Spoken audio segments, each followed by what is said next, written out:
Super Awesome Single Mom here to teach you today about making book covers for children's books at school this year.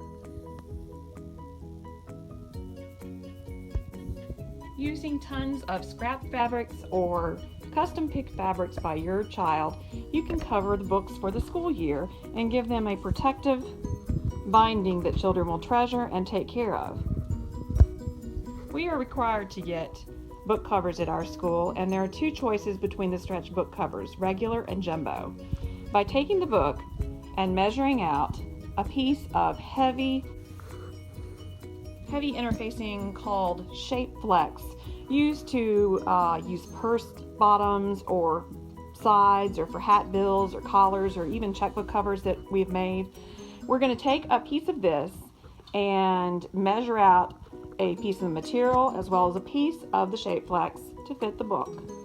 The first thing we did was run a stitch, laying the fabric face down over the Shape Flex and running a single stitch after turning over the fabric one time down the bottom, which that could be the bottom or the top. We're going to flip it over and actually make it our top. Then we measured the book. To measure the book, you take the book, lay it down approximately in the center, and then coming up to the edge, you want just a little bit, maybe an eighth of an inch to a quarter of an inch to hang over.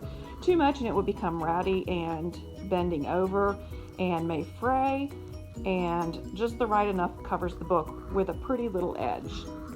Then once you measure that out, make sure that the cover will go over the book and have enough to flap on the inside front as well as the inside back.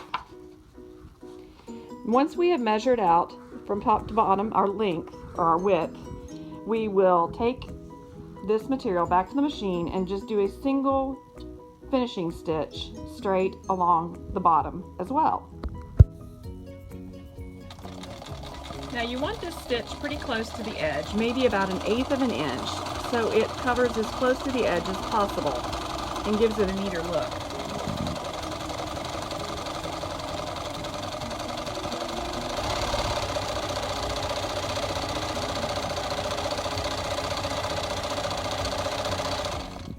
Now we're going to bring the book cover back over and measure with the book at the ironing board.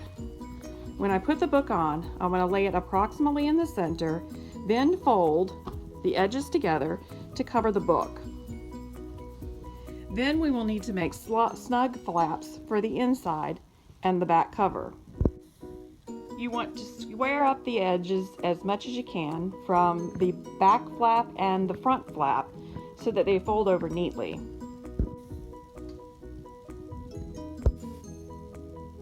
It's very important that you keep these edges even at the top and the bottom so the book will fit in without being too tight. And we're going to again sew the edges with an eighth of an inch seam allowance to give the book cover as much room to fit into the fabric cover as possible without being loose.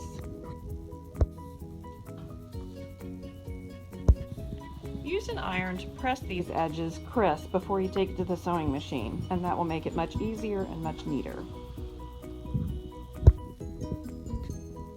It would also be useful to put some fray block right along the edges where you've not finished the seam edge. Be sure to let it dry before you close the book. Now, before you actually fit the book in permanently, my daughter likes to have an applique on the front, perhaps one that has an iron-on initial and color coordinates with the cover.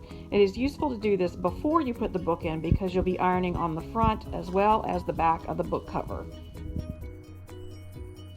Thank you for watching. This has been Super Awesome Single Mom.